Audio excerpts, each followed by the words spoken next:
के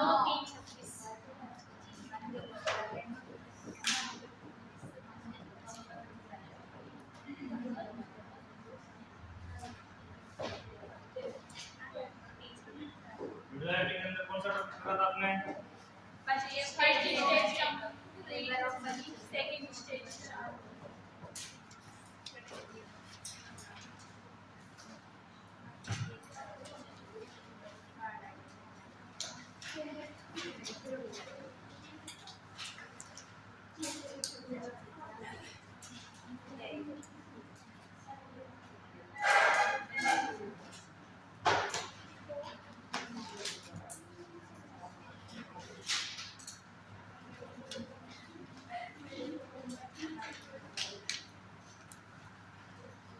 आप क्या पूछ रहे थे?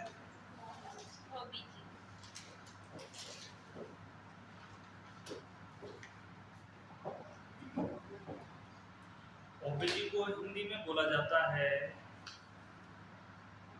प्रसूति एवं फीमेल रोग की स्टडी जिसके अंदर की जाती है उसको ओबीजी कहा जाता है। ठीक है, ऑब्स्ट्रक्शन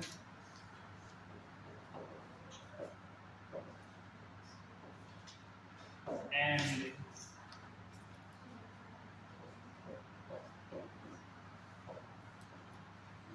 गायनोलॉजी, ऑब्स्ट्रक्ट एंड गायनोलॉजी।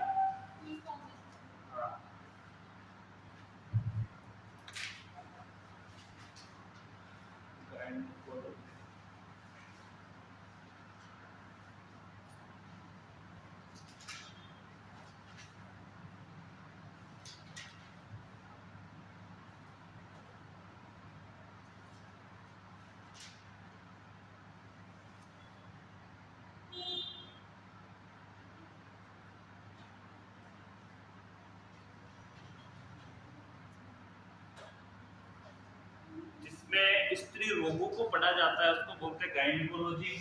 क्या बोलते हैं? गायनिकोलॉजी, जिसमें स्त्री रोग को पढ़ा जाता है। ऑब्स्टेट्रिक जिसमें पढ़ा जाता है प्रसव रोग, प्रसव को जिसमें पढ़ा जाता है उसको क्या बोलते हैं?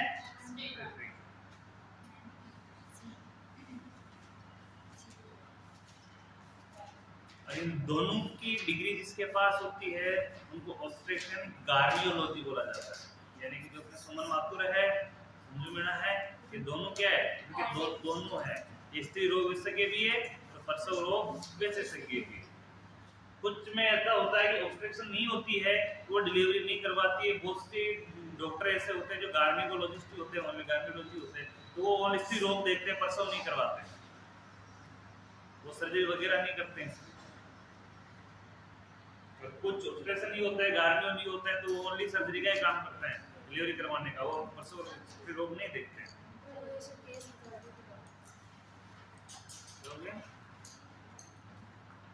इसमें देखना अपने सेकंड स्टेज,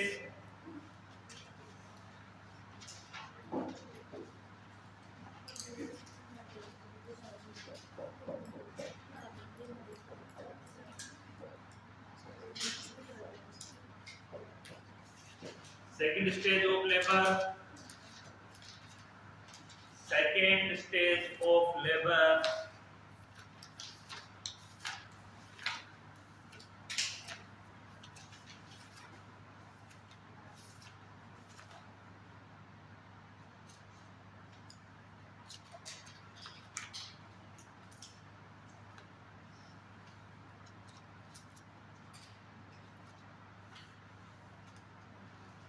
यह है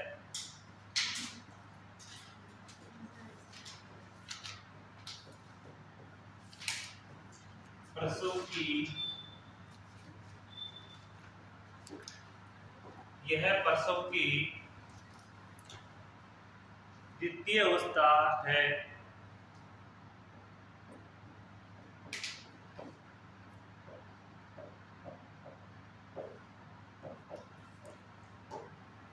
यह प्रसव की द्वितीय अवस्था है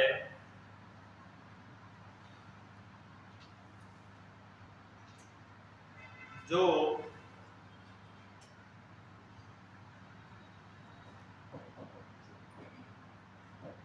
सर्विक्स के 3 से 4 सेंटीमीटर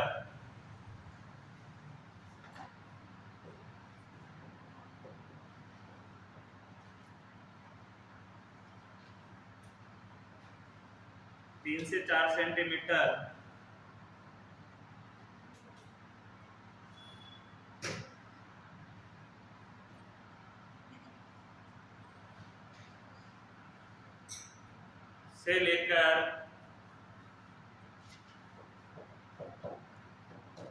10 सेंटीमीटर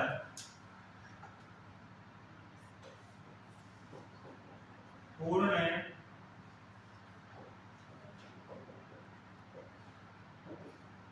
डायलेशन एवं इन्फेंट बर्थ पर पूर्ण होती है।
इसमें थोड़ा सा काटना ही गलत हो गया है, ये अपने एक्टिव में देखा था।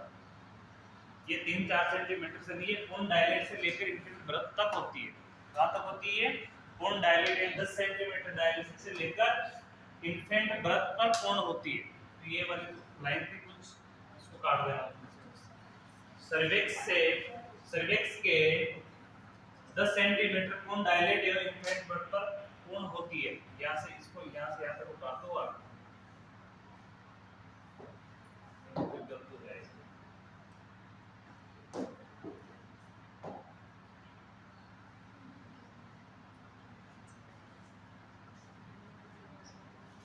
आगे का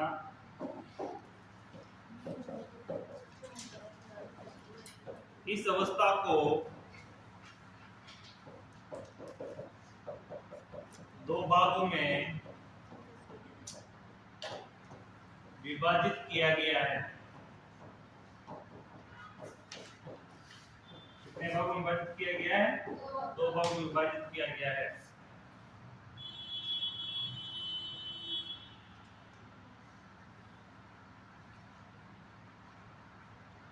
इसका पक्ष था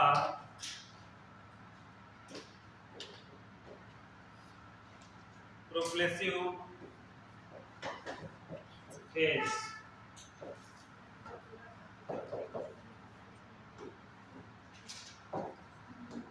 स्टार्ट होने वाला प्रारंभिक फेज इसका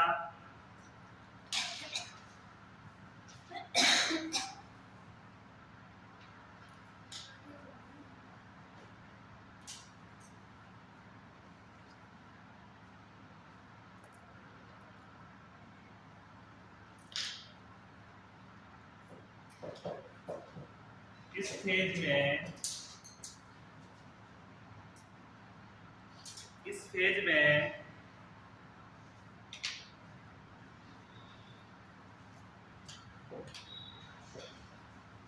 इन्फेंट का प्रेजेंटिंग पार्ट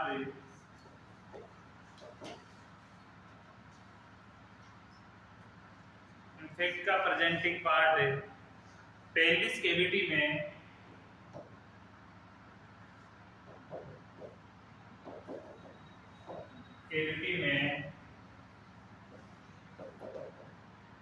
आ जाता है।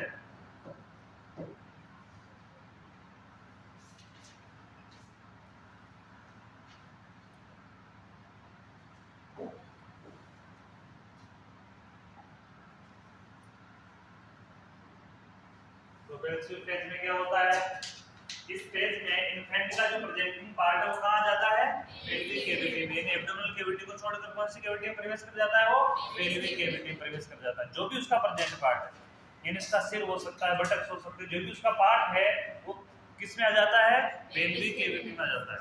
कहां से, एब्डोमिनल कैविटी से नीचे। ठीक है, सेकंड लिखना इसमें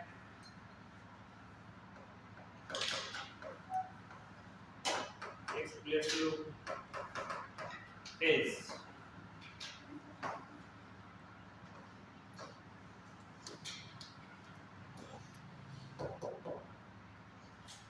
एक्सप्लेसिव फेज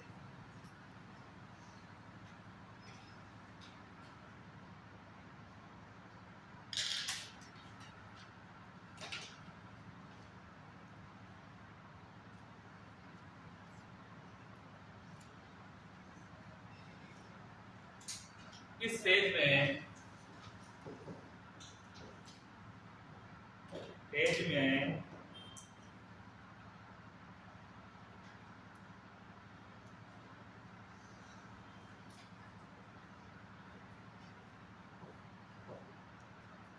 फीमेल द्वारा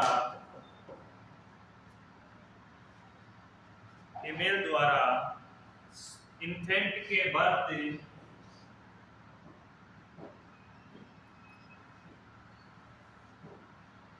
इन्फेंट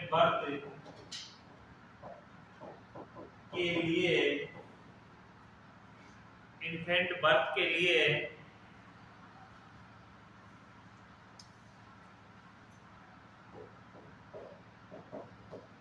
सक्रिय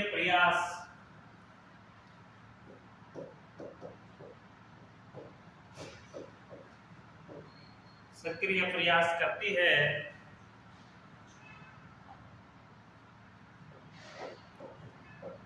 जिसे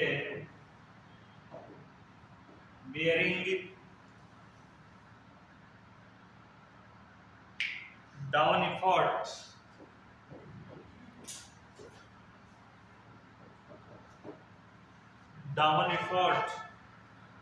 कहते हैं।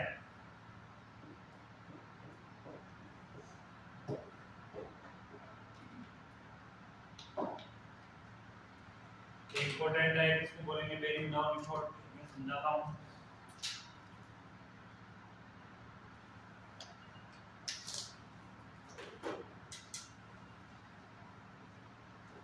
इस अवस्था में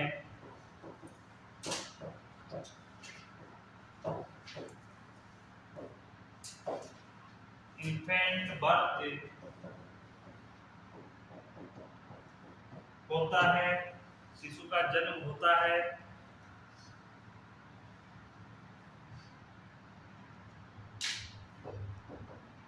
एवं इसकी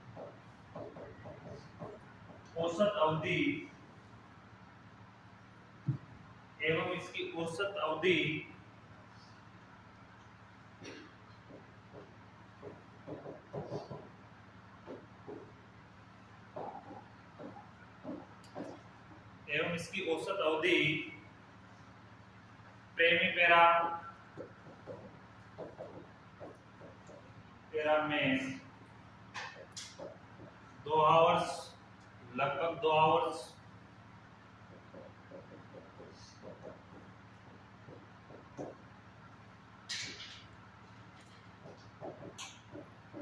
मल्टीपेरा में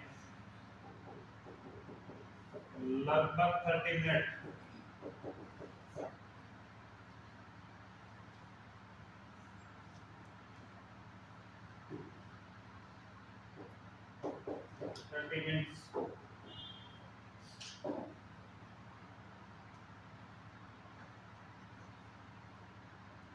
होती है।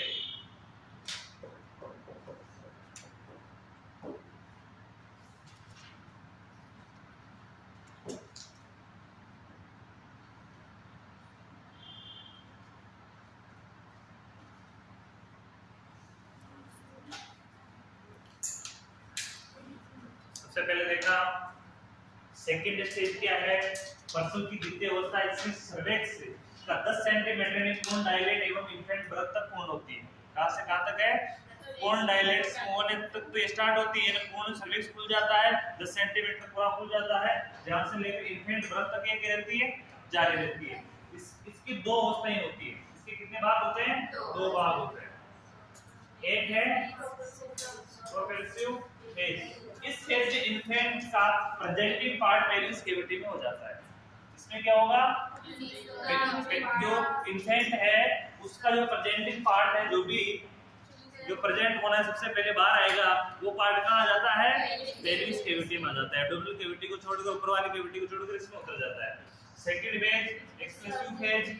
इस फेज में फीमेल द्वारा इन्फेंट बर्थ के लिए सक्रिय प्रयास करती है, जिसे बेयरिंग डाउन एफर्ट कहते हैं। अरे जब यूरिन त्यागते हैं, फ्रेश होते हैं, तो प्रेशर नहीं लगाते कि अपनी बॉडी का फिजिकल प्रेशर लगाते हैं ना। जब फ्रेश होने जाते हैं तो पेट खाली हो, इसके लिए फिजिकल प्रेशर लगाया जाता है। यूरिन त्यागते हैं तो भी फिजिकल प्रेशर लगाए जाते हैं। उसी प्रकार बच्चे को बाहर निकालने के लिए फीमेल द्वारा फिजिकल प्रेशर लगाया जाता है। इसको बेयरिंग डाउन एफर्ट कहते हैं। क्या बोलते हैं? बेयरिंग डाउन एफर्ट कहते हैं। पूर्ण रूप से शरीर में फिजिकल पावर दिया जाता है। जिस फीमेल में फिजिकल पावर की कमी आ जाती है, उस फीमेल में बर्थ होना बहुत मुश्किल हो जाता है। फिर उसको फोरसेप द्वारा या वैक्यूमेशन द्वारा उनको बाहर निकाला जाता है, वो अलग है।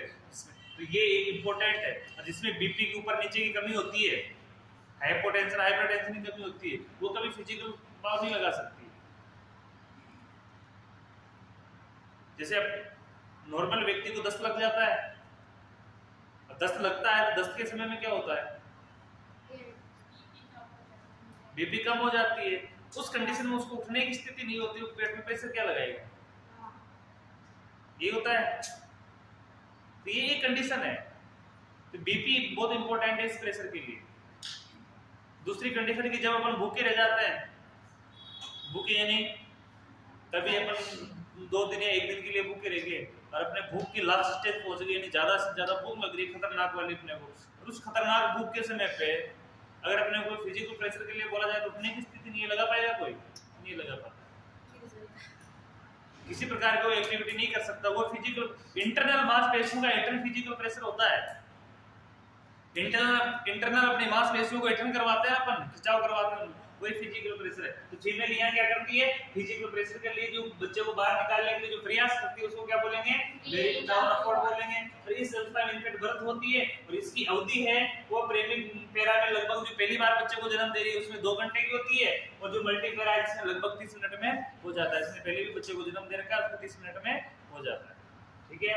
थर्ड स्टेज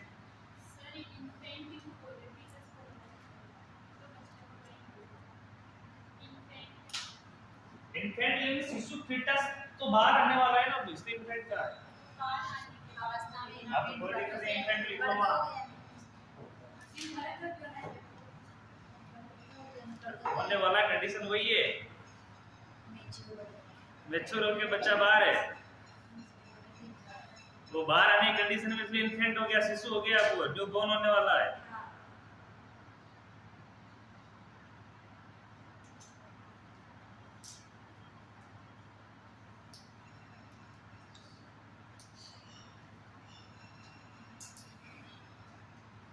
अवस्था में लिखना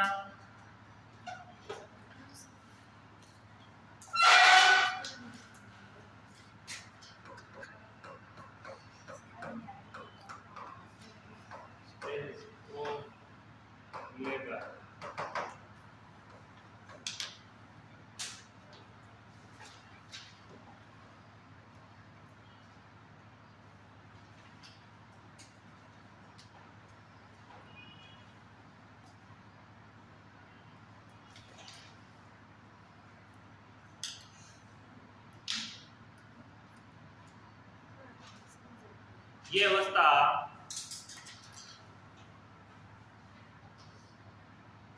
शिशु जन्म के पश्चात, ये अवस्था शिशु जन्म के पश्चात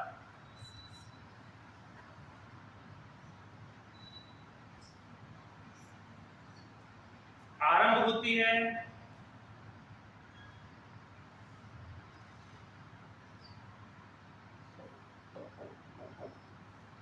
प्लेसेंटा निष्कासन के साथ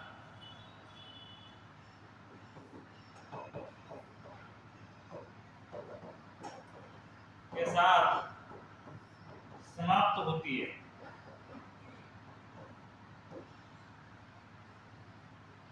प्लेसेंटा निष्कासन के साथ समाप्त होती है। कहां से स्टार्ट हुई? बच्चे का जन्म हो गया है, जन्म से अवस्था स्टार्ट हो जाती है और प्लेसेंटा की डिलीवरी होने तक ये समाप्त हो जाती है। प्लेसेंटा की डिलीवरी होती है, खत्म है।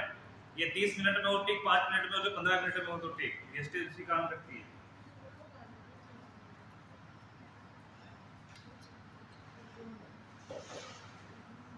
इसकी अधिकतम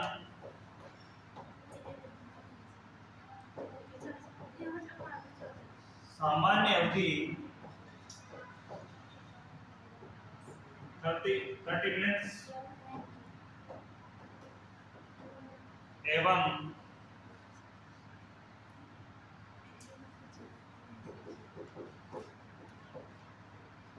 औसत अवधि 15 मिनट होती है।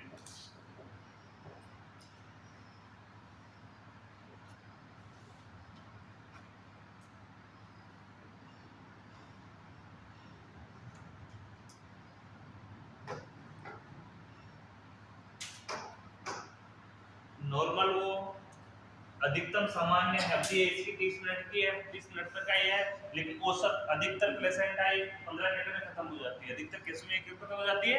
15 मिनट प्लेसेंटा डिलीवरी 15 मिनट के अंदर हो जाती है।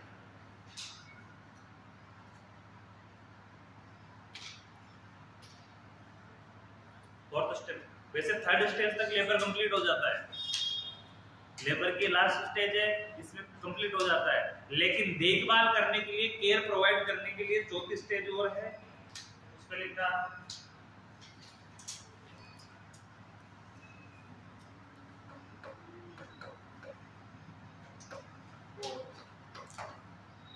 Stage of labour.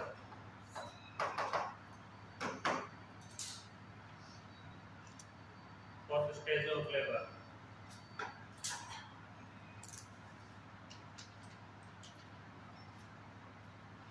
यह प्लेसेंटा निष्कासन के बाद प्रारंभ होती है। प्लेसेंटा निष्कासन के बाद प्रारंभ होती है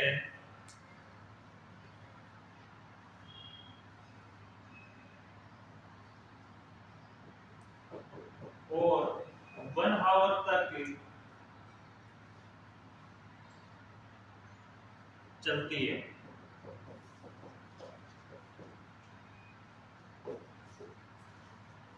यानी 1 घंटे तक चलती है।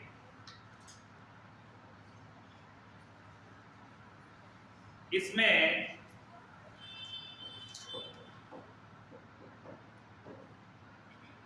फीमेल का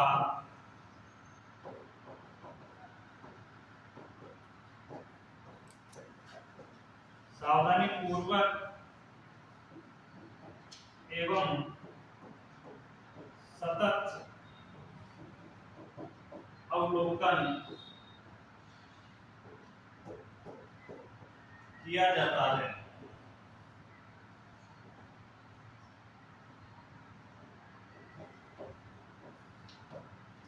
सतत अवलोकन किया जाता है।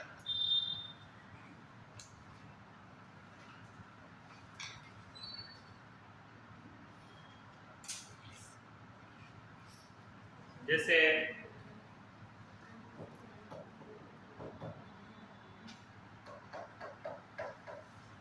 Normal condition,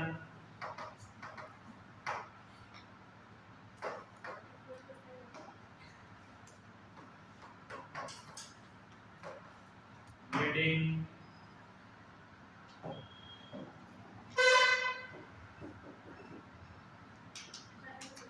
white sign monitoring, etc.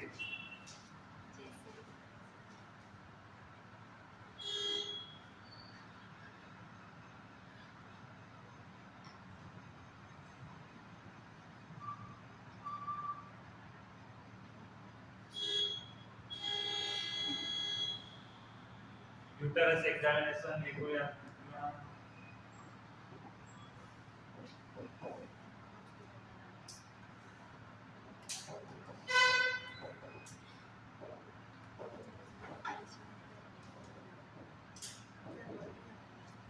Vagina examination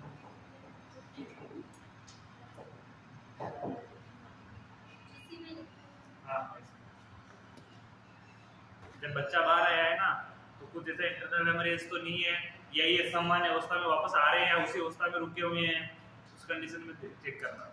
vagina close हुआ या खुला ही है बच्चे बाहर आने के बाद भी, उस चीज को चेक करना।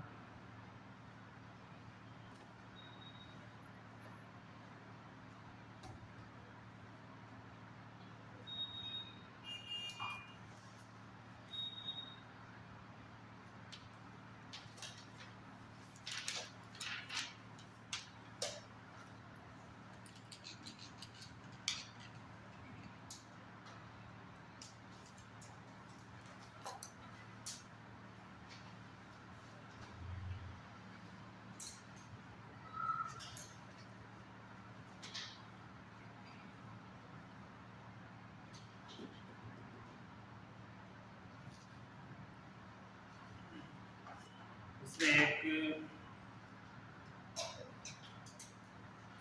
विशेषताओं की सारणी दी हुई है, आप बोलो तो लिखवा दो। वैसे थ्योरी में अपन हर चीज लिखी है और थ्योरी के बारे में समझिए। हाँ वही तो है, इसलिए मैं स्टूडेंट के किताब में देखते हुए बोले कि सर ने ये छुड़वा दिया, पढ़ना ही बंद कर देंगे, इसलिए बोला कि मैंने पहले बता तो दी, फिर भी इसमें थ्योरी भी लिख ली पर ये ओनली पढ़ने के लिए इसको ऐसा कैसा पढ़ लेना, डिफरेंट देख लेना, ठीक है। उसके बाद अपना मेन टॉपिक है वो आभासी एवं वास्तविक प्रश्न, ट्रू एंड फॉल्स लेबर।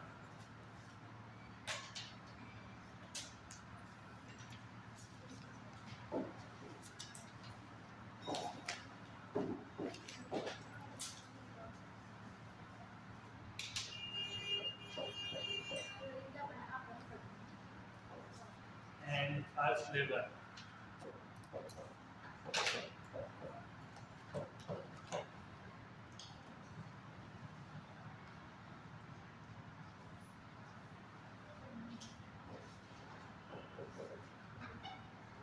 यानी वास्तविक, फॉल्स यानी आभास, आभासी लेबर का तो प्रसव।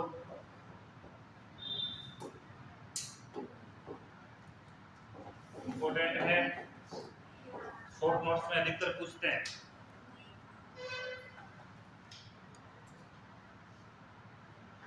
ऐसे फॉल्स लेबर पढ़ रहे हैं, ट्रू लेबर पढ़ रहे हैं, इसी प्रकार फॉल्स पेल्विस और ट्रू पेल्विस भी आगे पढ़ेंगे। कौन सा पेल्विस ऐसा है इसमें बच्चे को जन्म हो सकता है और कौन सा ऐसा इसमें बच्चा जन्म नहीं ले सकता है, ट्रू पेल्विस फॉल्स पेल्विस में पढ़ेंगे।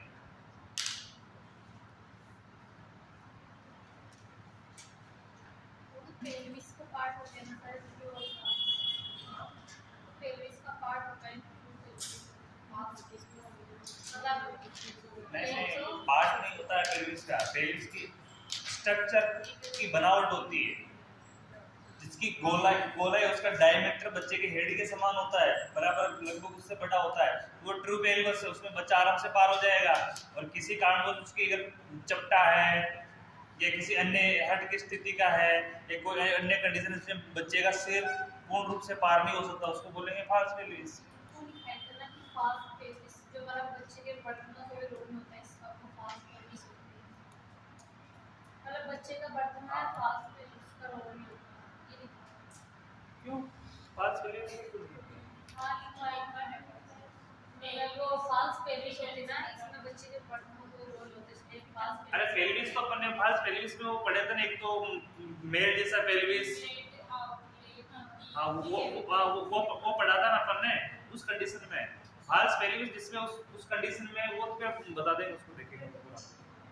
पहले इसको देखो, ट्रू यानी वास्तविक और फॉल्स यानी आभासी। आभासी के अंदर लेबर का आभास होता है आवासीय के अंदर क्या होता है? लेबर का आवास होता है, और ये आवास बच्चे के जन्म से 2-3 वीक पहले स्टार्ट हो जाता है। कब स्टार्ट हो जाते हैं? 2-3 वीक पहले, यानी कि 2 से 3 सप्ताह पहले स्टार्ट हो जाते हैं। उसमें कभी एटन होना, हल्का सा दर्द होना, और कई फीमेल उस चक्कर में एडमिट भी हो जाती है, लेकिन बच्चा नहीं होता है। डॉक्टर को दिखाना जाता है क्योंकि उनको हार्टी लग रही होती है, कॉन्ट्रैक्शन हो रहा होता है हल्का फुल्का, तो उनको सिस्टम लगता है कि बच्चा हो सकता है, तो उसके आवास में, तो उसको बोलते हैं आवासी। और ये लास्ट स्टेज में, लास्ट महीने में ये कंडीशन होती है।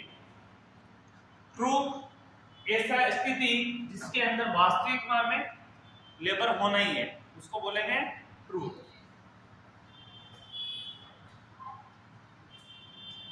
सबसे पहले हेडिंग लगाओ फॉल्स लेबर।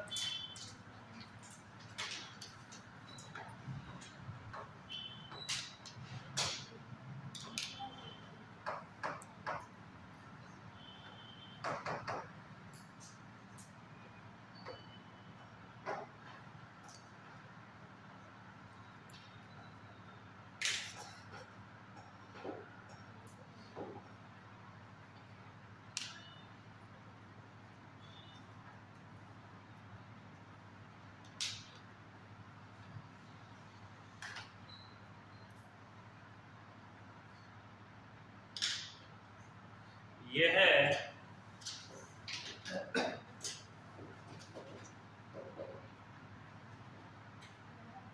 ग्रेविडा,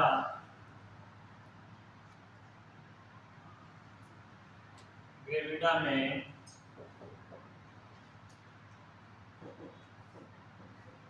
मल्टीपेरा की तुलना में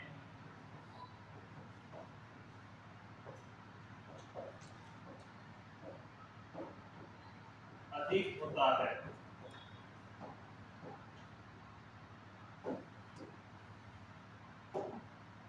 प्राइमरी ग्रेविडा में मल्टीपेरा की तुलना में अधिक होता है।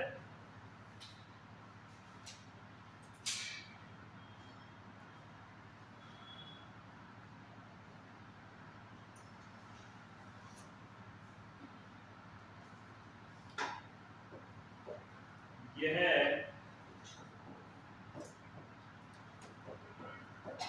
ट्रू लेबर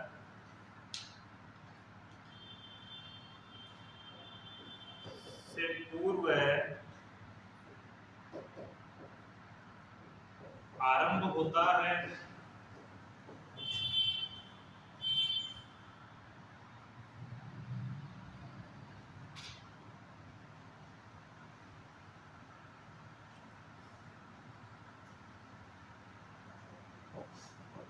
इसकी अवधि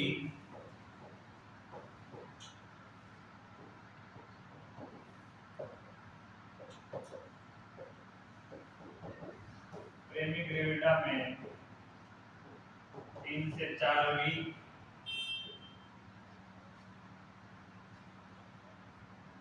या 2 से 3 वीक,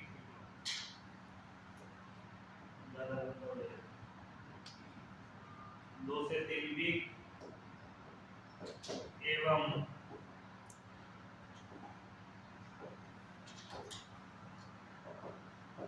मल्टीपेरा में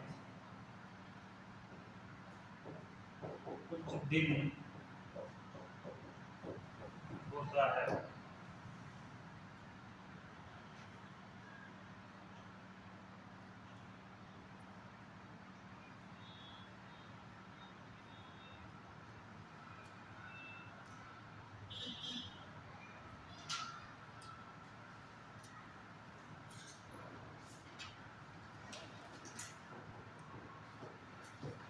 इसमें प्रेग्नेंट वुमन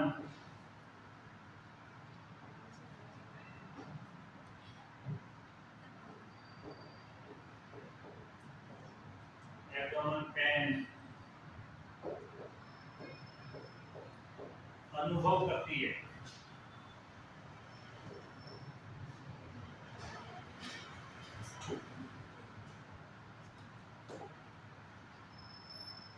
इसमें प्रेग्नेंट वुमन एब्डोमेन पेन अनुभव करती है, पेट का दर्द अनुभव करती है।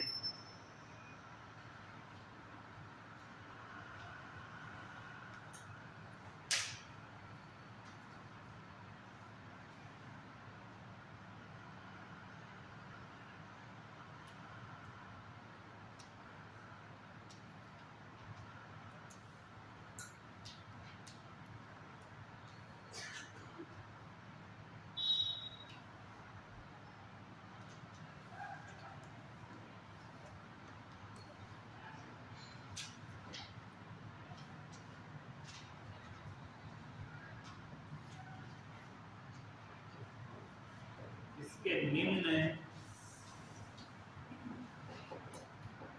लक्षण होते हैं, जैसे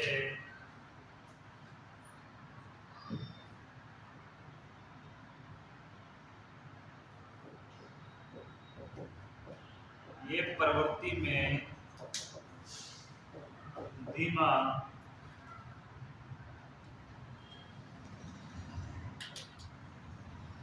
ड्यूल होता है, धीमा ड्यूल होता है। ये जब पेट में दर्द होगा तो कैसा होगा, ये धीमा होगा।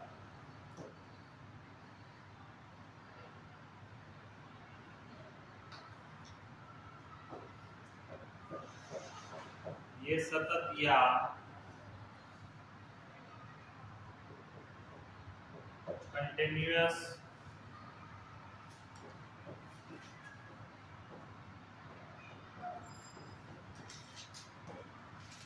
लगातार होता है, कंटिन्यूअस यानी ये लगातार होता है।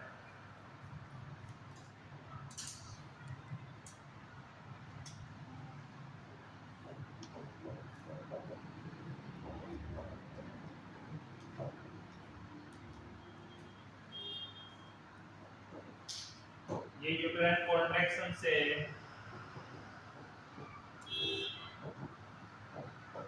संबंधित नहीं होता है, यूट्राइन कॉन्ट्रैक्शन से संबंधित नहीं होता है।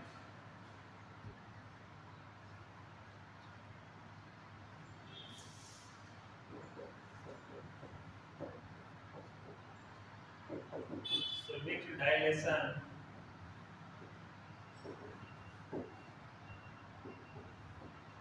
पर कोई प्रभाव नहीं पड़ता है।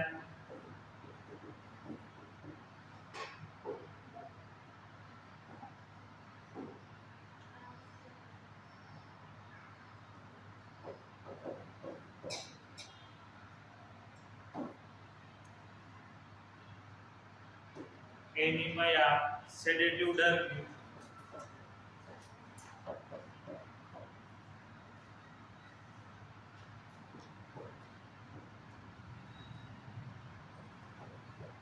भी किया जा सकता है।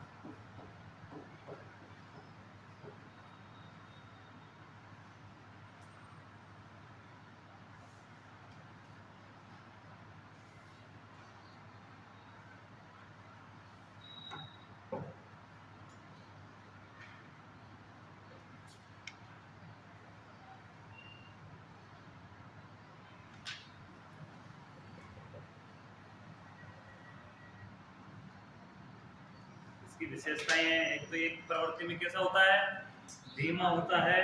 दूसरा सतत यानी कंटिन्यू होता है। अगला यूट्राइन कॉन्ट्रैक्शन में इसका कोई प्रभाव नहीं पड़ता है। सर्विक्स और डायलेशन पर इसका कोई प्रभाव नहीं पड़ता है। ये एनिमा सेडेटिव ड्रग देकर इसको ठीक किया जा सकता है। नॉर्मल कंडीशन है, होती है, सभी फीमेल में होती है। प्रेग्नेंट जन्म, बच्चे के जन्म से कुछ वीक पहले होती है और मल्टीपेरा में कुछ दिन पहले होती है।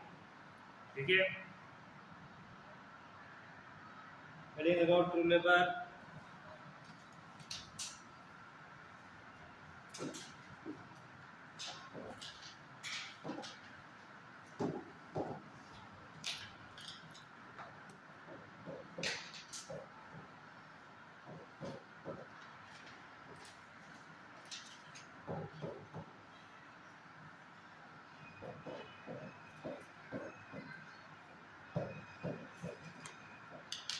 वास्तविक प्रसव।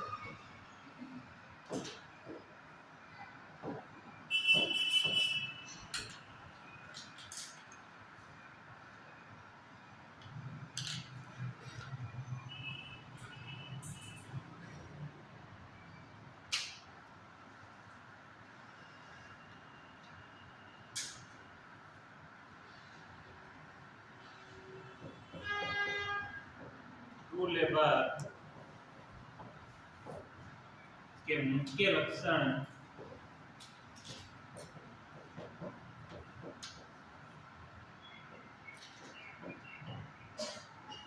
निम्न है।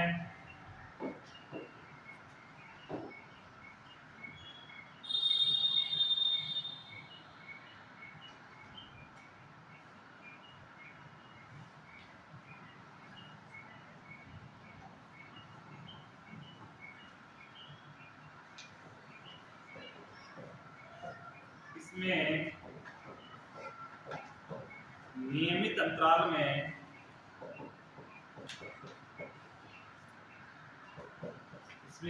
अंतराल में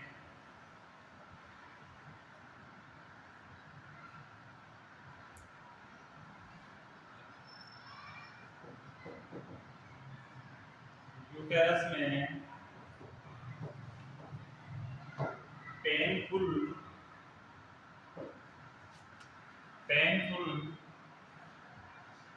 कॉन्ट्रैक्शन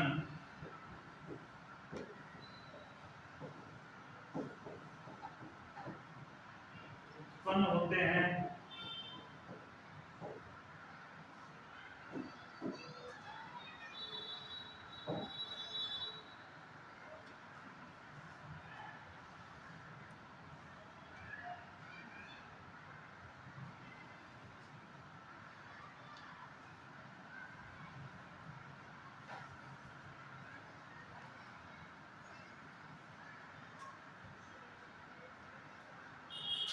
गर्भाशय में होने वाली संकुंचन या कॉन्ट्रैक्शन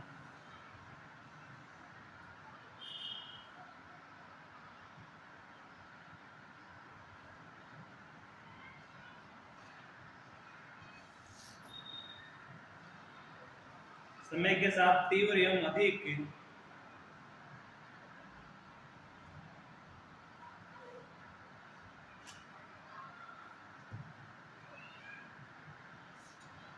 समय के लिए होते हैं। गर्भाशय में होने वाले संकुंचन समय के साथ तीव्र एवं अधिक समय के लिए होते हैं।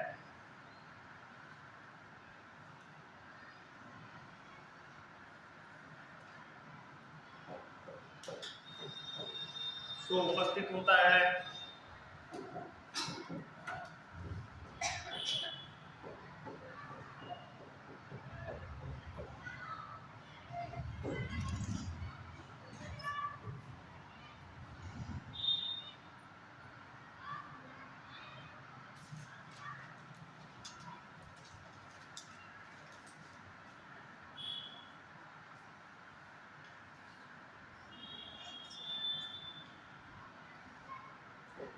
इसमें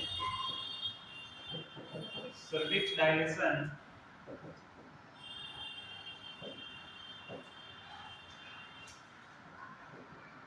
एवं effacement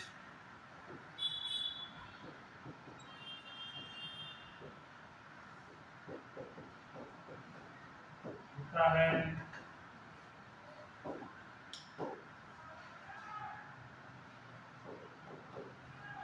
bag of water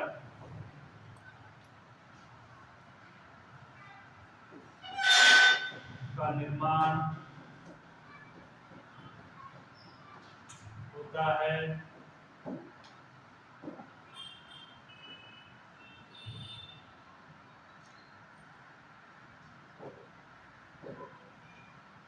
internal Owens dialect का डायरेक्शन होता है।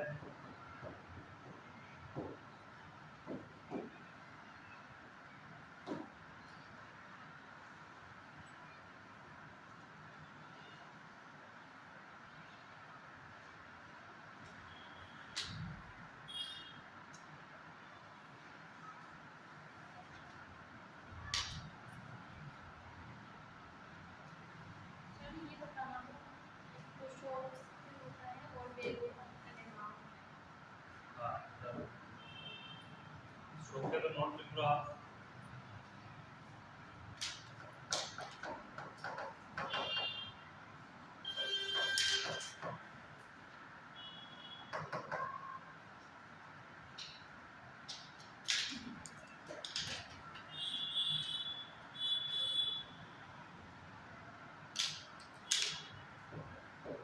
यह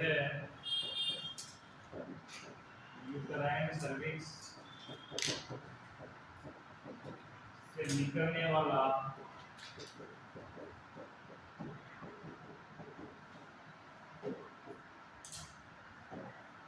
यूट्राइन सर्विक्स से निकलने वाला गाढ़ा बलगम युक्त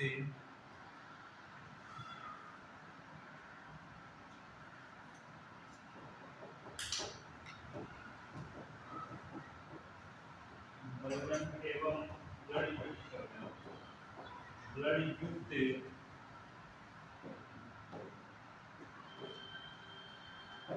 फ्लूइड होता है।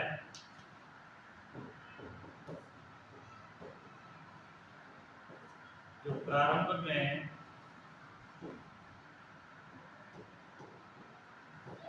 उपस्थित होता है,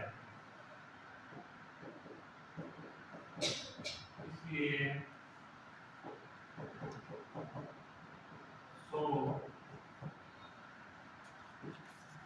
कहते हैं।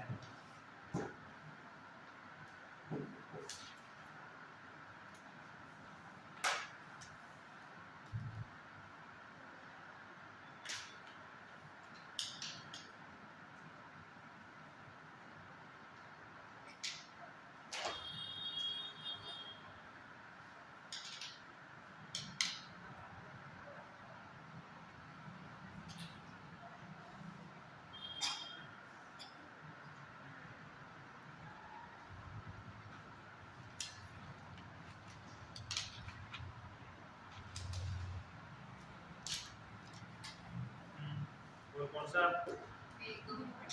बैग ऑफ वाटर का निर्माण होता है। बैग ऑफ वाटर जो बच्चे के चारों ओर पाया जाने वाला जो एम्नियोटिक फ्लूइड होता है, उसकी थैली अंदर फट जाती है, वो बाहर आता है, उसको बोलते हैं बैग ऑफ वाटर।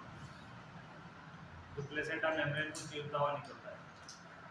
जो प्लेसेंटा मेम्ब्रेन की जो झिल्ली होती है उसमें कुछ स्टोर रहता है, स्टोर का बुलबुला सामने आता है, उसको बोलते हैं बैग ऑफ वाटर।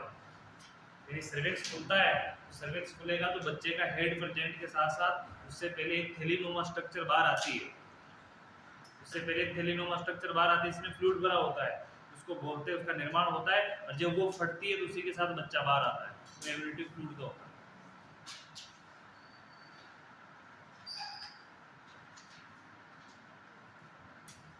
इसी में हेडिंग लगाओ एक प्री लेबर,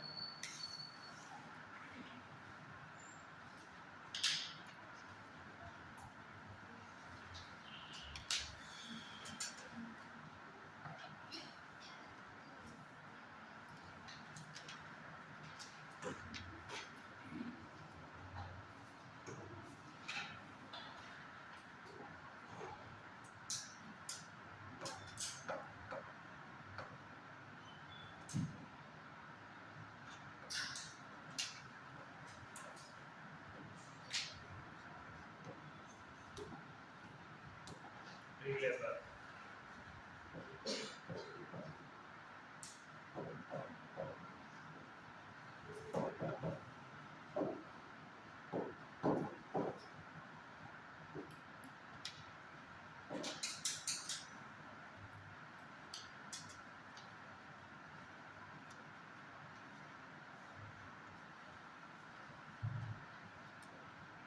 ये है प्री लेबर या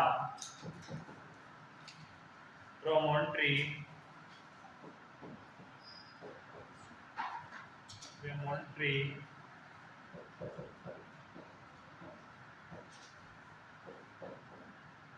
स्टेज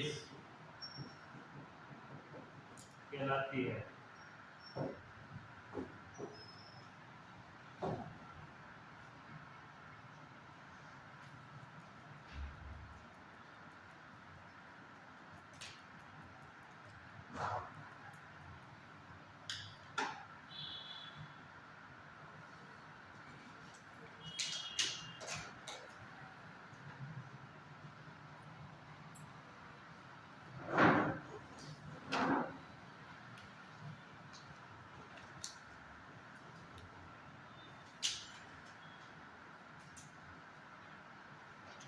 ये प्रेमी ग्रेविडा में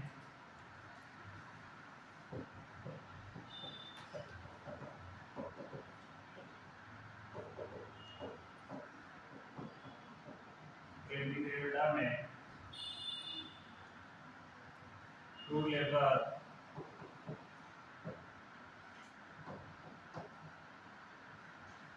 लेबर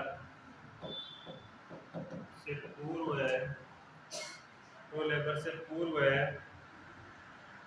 आरंभ हो जाती है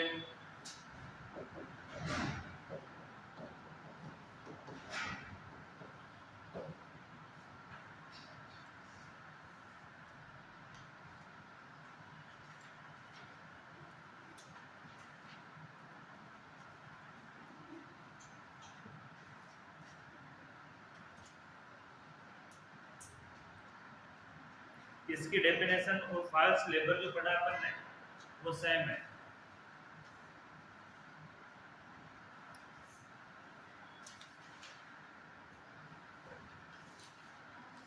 दो से 3 वीक आरंभ, पहले आरंभ हो जाती है, 2 से 3 वीक पूर्व आरंभ हो जाती है और मल्टी पैरा में कुछ दिन पहले आरंभ होती है।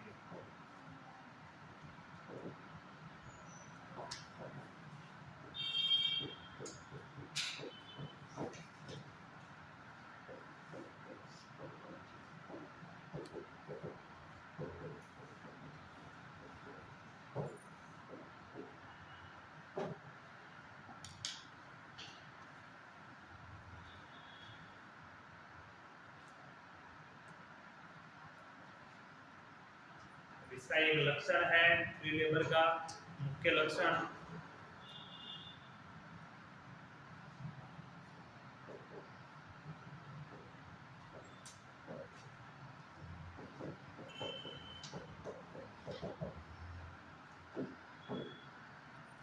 इसका पहला लक्षण है, इसको बोलते हैं अपन लाइटनिंग।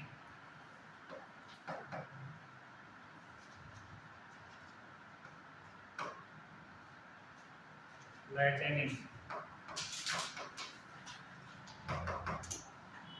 लाइटनिंग इंपॉर्टेंट है, इसके कई क्वेश्चन पूछे जाते हैं। इसकी डेफिनेशन में लाइटनिंग होती क्या है,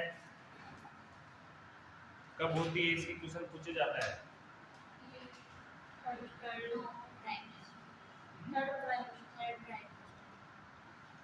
हाँ, थर्ड ट्राइमेस्टर में तो होती है लाइटनिंग। लाइटनिंग का मतलब होता है लेबर से पहले कोई पार्ट प्रेजेंट होना, वो क्या कहलाता है लाइटनिंग। इसकी डेफिनेशन लिखो, समझ में आ जाएगी।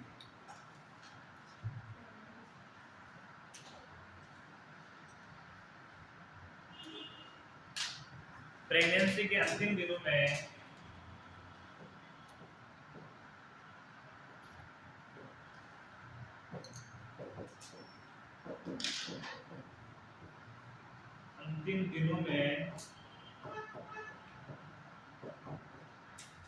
दिनों में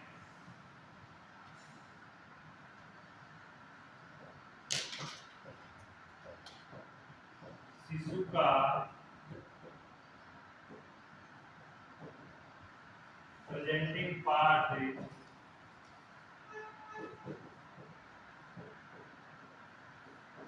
through pelvis, presenting part through pelvis में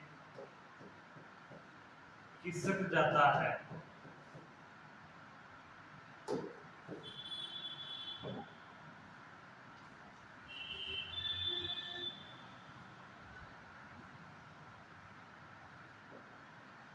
यह लाइटनिंग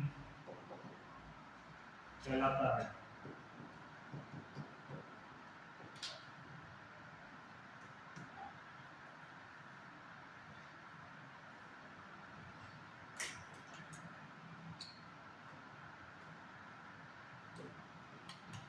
लेबर के अंतिम दिनों में शिशु का प्रेजेंटिंग पार्ट थ्रू पेल्विस में खिसक जाता है, इसी को क्या कहते हैं लाइटनिंग।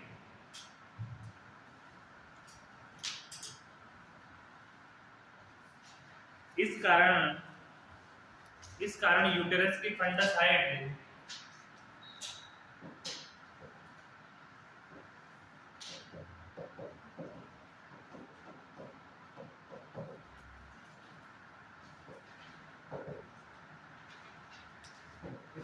यूटेरस की फंडस हाइट कम हो जाती है।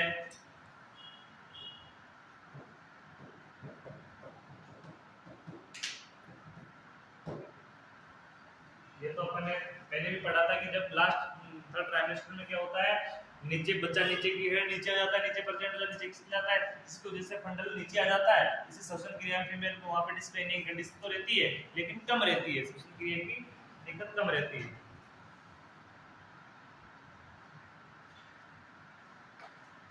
जिससे फीमेल को श्वसन क्रिया करने में आसानी होती है।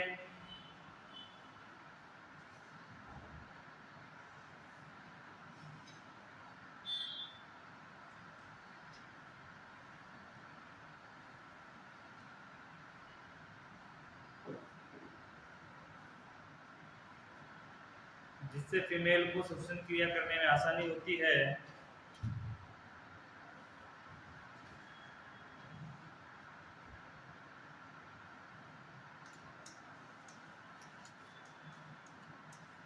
क्योंकि लाइटेनिंग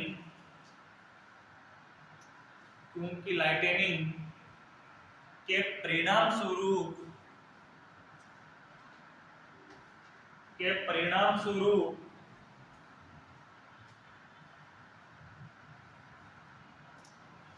यूटेरस का डायफ्राम पर लगने वाला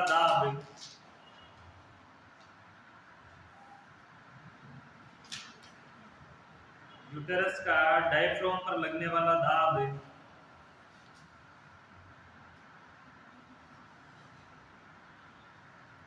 हट जाता है।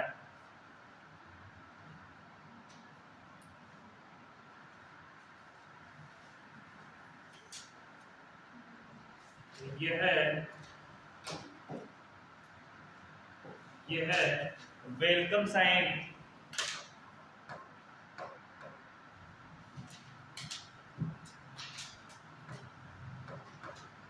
वेलकम साइन भी कहलाता है। लाइटेनिंग को दूसरा किस नाम से जानते हैं? वेलकम साइन के नाम से। किस नाम से जानते हैं? Welcome sign.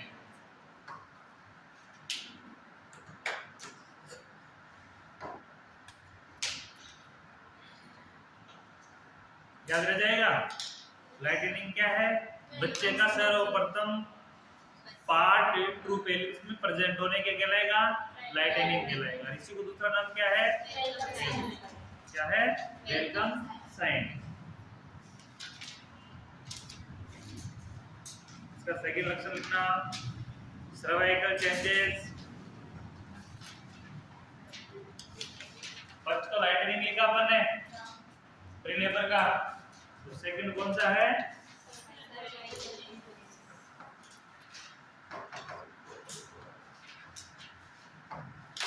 Changes, cervical change.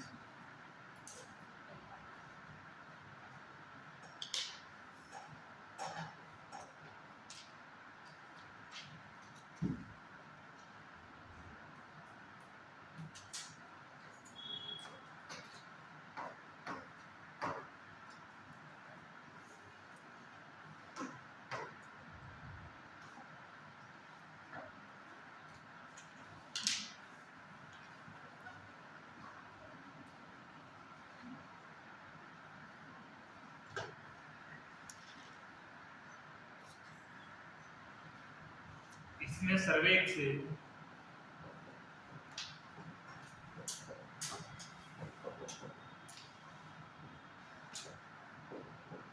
अधिक सॉफ्ट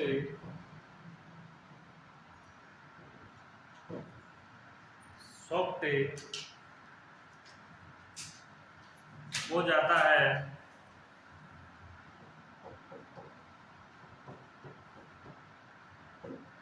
अधिक सॉफ्ट हो जाता है। इसकी लंबाई 1.5 सेंटीमीटर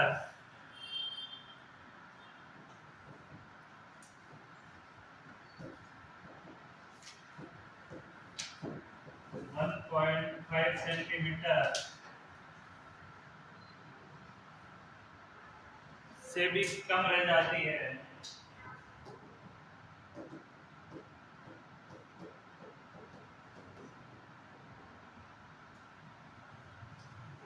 जाती है।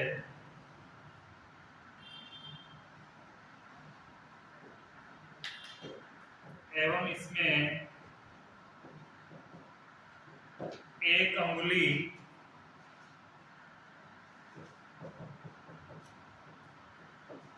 का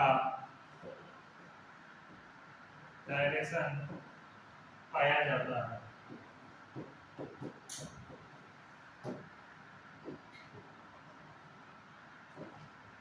जब लाइटनिंग होती है तो सर्किट क्या हो जाता है, अधिक सॉफ्ट हो जाता है। उसकी स्थिति, उसकी लंबाई 1.5 सेंटीमीटर से भी कम हो जाती है। इसमें एक अंगुली का डायरेक्शन रहता है, यानी इंटरनल ओवस तो क्लोज रहेगा, लेकिन एक्सटर्नल ओवस है उसमें कितना डायरेक्शन रहेगा, एक अंगुली जैसा।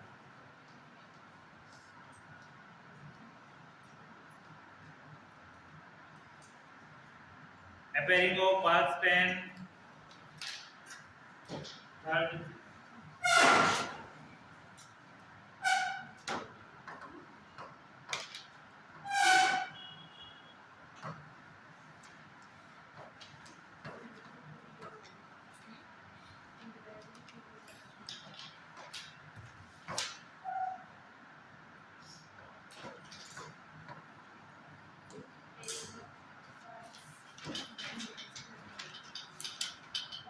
appearing of false pen,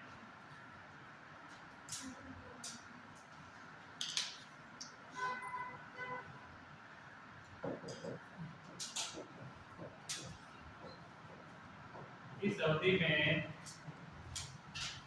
female को फाल्स पेन अनुभव होता है।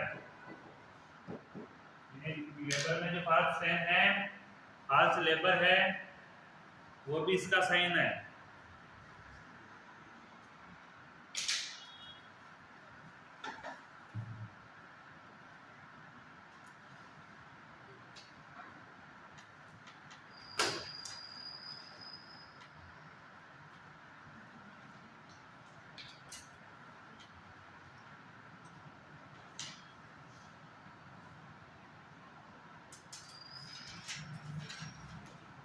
अगले हेडिंग है प्रसव प्रारंभ होने के कारण।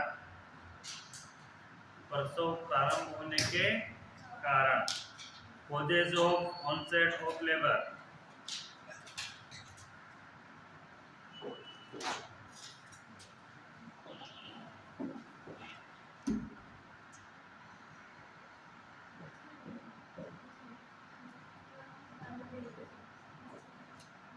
Causes of onset of labor।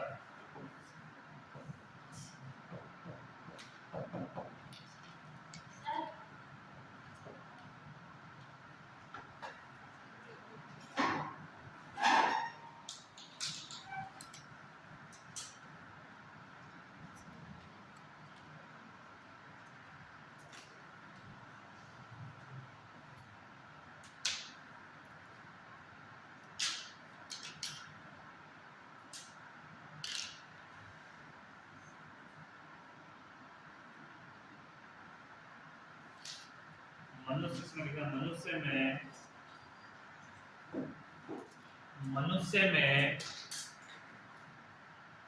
गर्भावधि का समय निश्चित होता है। कितना होता है? 40।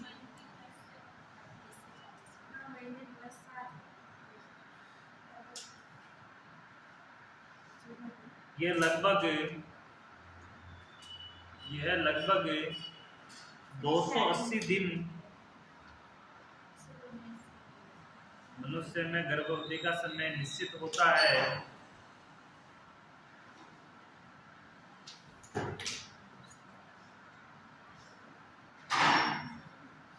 यह लगभग 280 दिन होता है। कितने सिद्ध होता है? 280 दिन।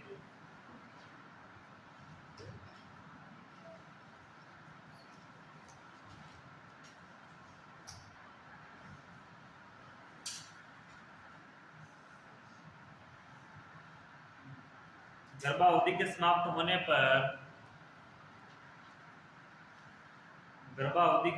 होने पर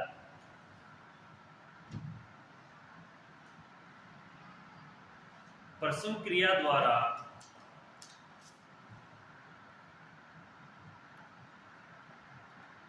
शिशु का जन्म होता है।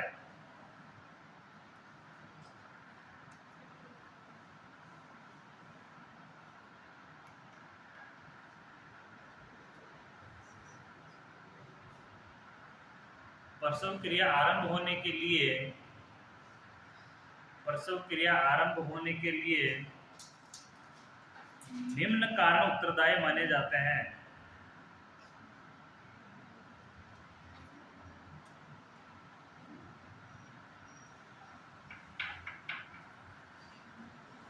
निम्न कारण उत्तरदायी माने जाते हैं।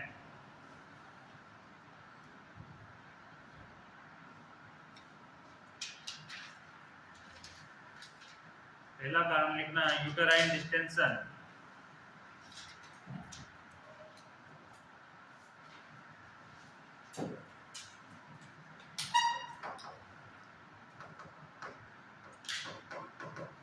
यूटेराइन डिस्टेंशन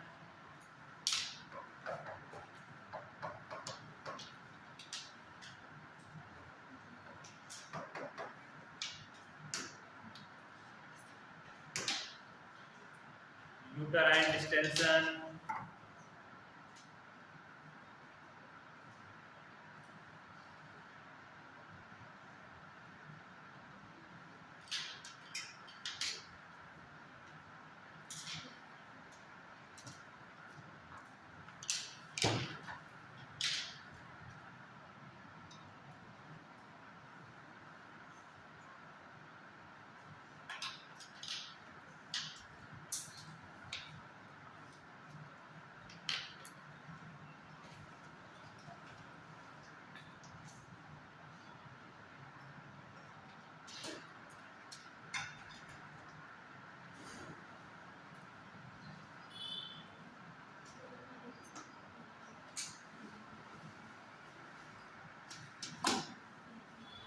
यूटेराइन डिस्टेंस है। यूटेराइन डिस्टेंस में क्या होगा, यूट्रस के आकार में वृद्धि होगी। जब यूट्रस के आकार में वृद्धि होगी तो क्या होगा,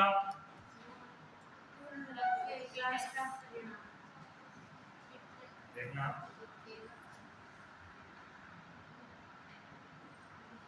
यूट्रस की क्या बढ़ेगी,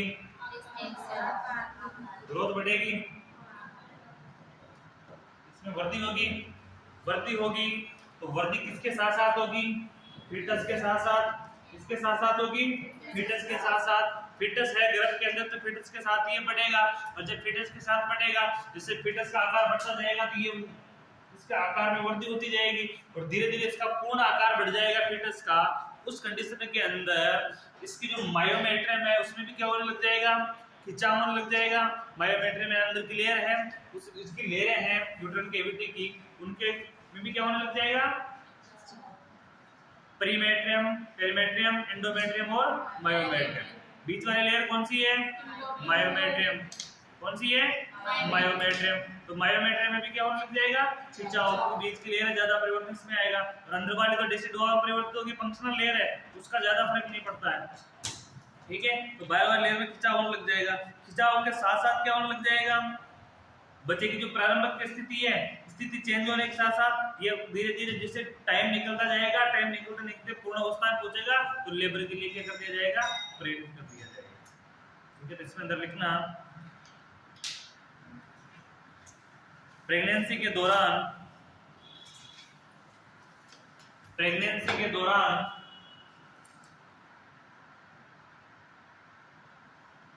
यूटेरस के आकार में, प्रेगनेंसी के दौरान यूटेरस के आकार में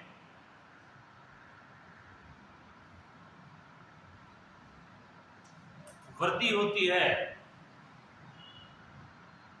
प्रेगनेंसी के दौरान यूटेरस के आकार में वृद्धि होती है।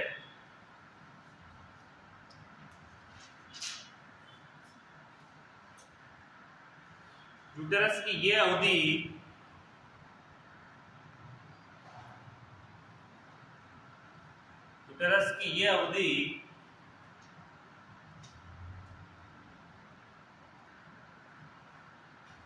इसमें उपस्थित फीटस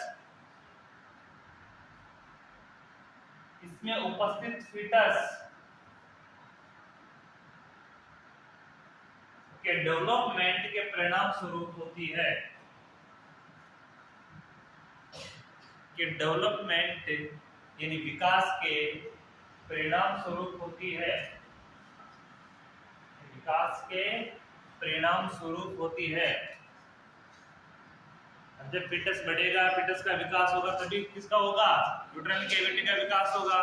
सामान्य जनरल बात है। आगे लिखना,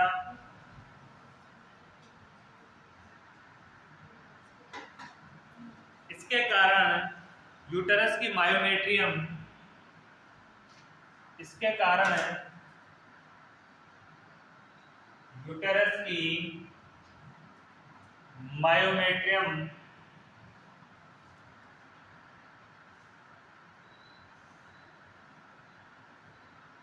में खिंचाव होने के कारण,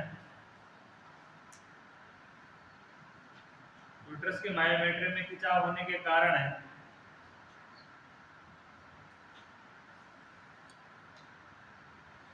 भ्रूण पर दबाव लगता है या फीटस पर दबाव लगता है,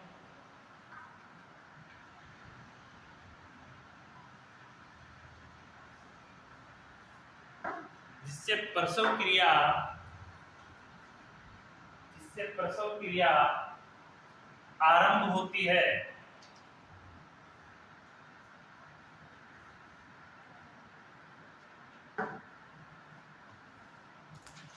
आज के लिए काफी है, अगली क्लास में पढ़ेंगे हार्मोनल इफेक्ट। हार्मोनल को एक साथ पढ़ेंगे तो वो समझ में आएंगे, इसलिए इसको कल ही पढ़ेंगे। ठीक है।